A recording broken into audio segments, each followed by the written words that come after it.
but how did you organise those tapestries to be? We had a general, there was a little group of us who were sort of planning it. We had an artist who lived at Broadoak at the time, Mary Strong. She was a brilliant artist, and so we said, let's do some, because I'd got some ideas, and we needed everybody's input to make it happen.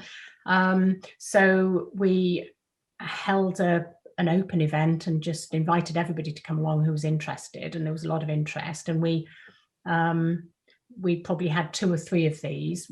One was sort of like this brainstorming session, what sort of things shall we put in, what should we include?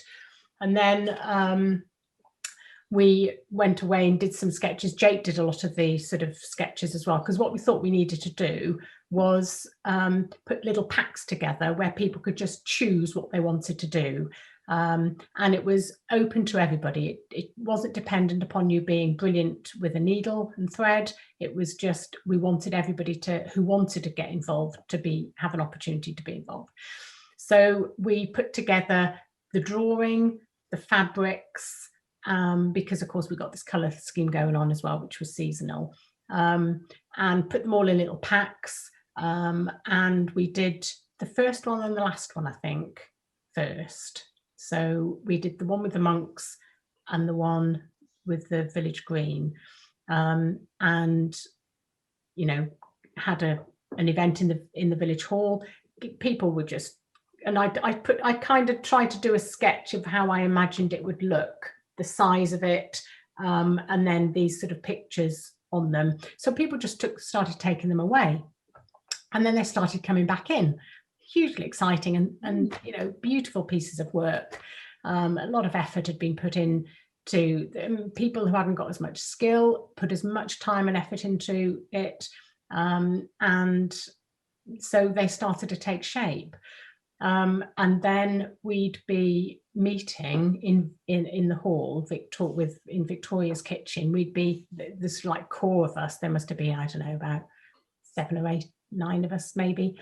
We'd be meeting every Tuesday evening in Victoria's kitchen. It's a good excuse to have a nice glass of wine and a chat. Actually, I don't think we did much by way of sewing, but we were just having a nice little get together.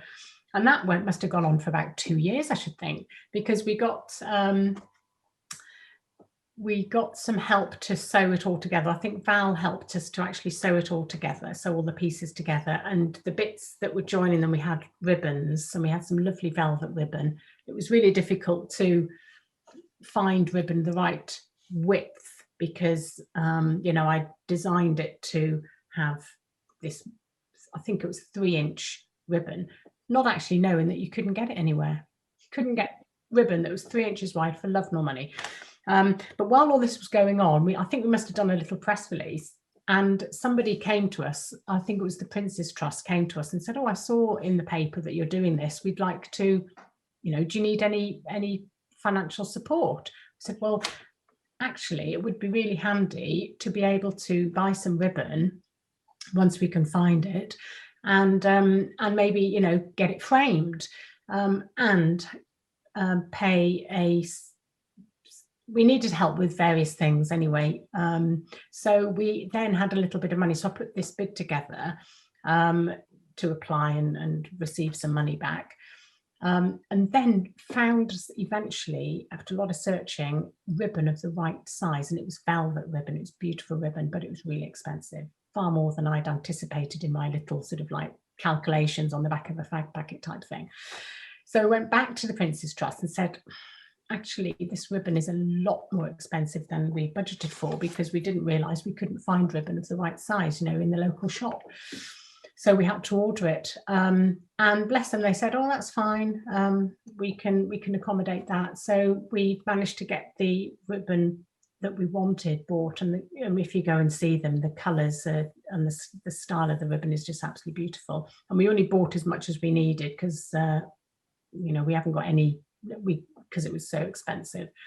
Anyway, so that came. It was a company called VV Rouleau. I remember it vividly because Victoria found it in one of her interior design magazines. She in all the adverts in the back of these sort of magazine, she found this ribbon company, because of course we didn't have the internet in those days. Yeah, there wasn't any way like that. We were poring over the yellow pages trying to find, you know, ribbon.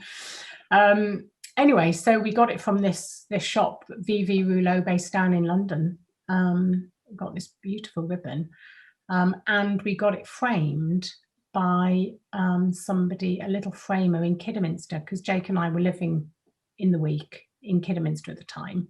So I'd be going backwards and forwards. On a Wednesday morning, I'd go after because I wasn't going to give up the Tuesday nights in Victoria's kitchen.